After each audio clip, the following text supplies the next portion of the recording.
Alors, je m'appelle Régine, je suis d'origine française et en fait, je suis rentrée dans l'occultisme à partir de 14 ans parce que j'avais des facultés. Donc, un médium m'avait repéré. Il a commencé à faire avec moi donc la télékinésie. Il a commencé à faire de la lecture.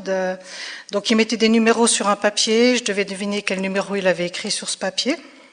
Et puis, de fil en aiguille, j'ai continué là-dedans parce que le piège, en fait, c'est que quand vous commencez à avoir des facultés comme ça, vous avez toujours envie d'en avoir plus. Et ça va très, très vite. Ça va très, très, très vite. Donc, j'ai commencé la voyance. Je suis devenue médium. J'ai fait tout ce qui était voyage, tout ce qui était subliminal, sortie du corps, rééquilibrage des énergies, les chakras, le reiki, l'énergie universelle. Enfin, j'ai grimpé très, très, très, très vite. Et je pensais être bien, parce que je vivais de ça. Je faisais aussi les tarots. Donc, j'avais agrandi ma panoplie, étant donné que c'était mes revenus. Donc, plus il y en avait, mieux c'était. J'allais même à l'époque des envoûtés des maisons. Alors, je faisais sortir quelque chose, ça c'est sûr, mais je faisais aussi rentrer sûrement beaucoup de choses. Donc, voilà. Et puis, je suis arrivée en Suisse, parce qu'en Suisse, alors, il y a beaucoup de facilité pour faire des formations dans l'occultisme. C'est beaucoup moins cher qu'en France. Et puis, c'est aussi des séminaires qui durent 4-5 jours. On a des personnes qui viennent, des moines qui viennent du Tibet, on apprend la lévitation, on apprend tout ça, enfin bref, ça y va, quoi. Puis un jour, j'ai rencontré quelqu'un. Le problème, c'est qu'en fait, oui, parce que je lisais aussi dans les pensées, et en fait, j'ai pas pu lire dans les pensées de cette personne. Donc ça, c'était pour moi quelque chose de déjà pas normal, ou c'était un médium qui était à un niveau plus élevé que moi, ou alors il y avait un problème. Donc, je fais par une grande ruse une approche de cette personne, et puis en discutant, il me dit comme ça, je lui dis, mais écoute, t'es médium, tu vois, je suis dans la branche. Il me dit, non, non, pas du tout, je suis chrétien. J'ai chrétien, ah oui, oui. Ils sont gentils, hein, mais on risque pas grand-chose. Hein. Et puis, de fil en aiguille, on a discuté.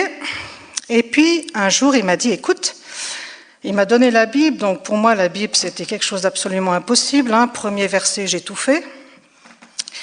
Il m'a dit, écoute, voyant que je faisais un peu de résistance, il m'a dit, il y a quelqu'un qui va venir dans ta ville, à Yverdon.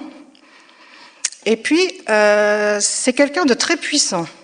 Sûrement aussi puissant que toi. Alors, il faut bien vous dire que quand on est là-dedans, au niveau puissance, on en connaît un rayon. Et quelqu'un qui est plus puissant que vous, il faut déjà qu'il ait été dans un monastère tibétain pendant des siècles. Parce que vous êtes d'un orgueil, mais d'un orgueil, quelque chose de sérieux. Il me dit, mais il faut que tu ailles le voir si tu es plus puissante que lui. J'y vais. J'arrive dans cette... Ils me disent, mais ça ne te pose pas de problème que ce soit dans une église. Oh, une église, pas du tout. Donc, j'y vais. Premier soir, j'arrive dans l'église. Je vois le pasteur. Je fais demi-tour, je rentre chez moi. Le lendemain matin, il m'appelle. Et alors, la réunion? Il y avait beaucoup de monde. C'est pas grave, il revient ce soir. Deuxième soir, rebelote, je pars. Je rentre à peu près jusqu'à la moitié de l'église. J'étais pas bien du tout. Demi-tour, je repars. Je me dis, oh, de toute façon, machin. Hein. Bon. Il me retéléphone le lendemain matin. Et alors, la réunion? Écoute, j'étais fatiguée, j'ai pas eu le temps d'aller. Il me dit, mais écoute, c'est pas grave, il est encore là ce soir. J'ai dit, bon, je me suis préparée spirituellement à faire un peu de méditation, machin, tout rééquilibrer mes énergies. Bref, j'étais au taquet. Je vais dans cette église. Purée, j'étais pas bien. Hein.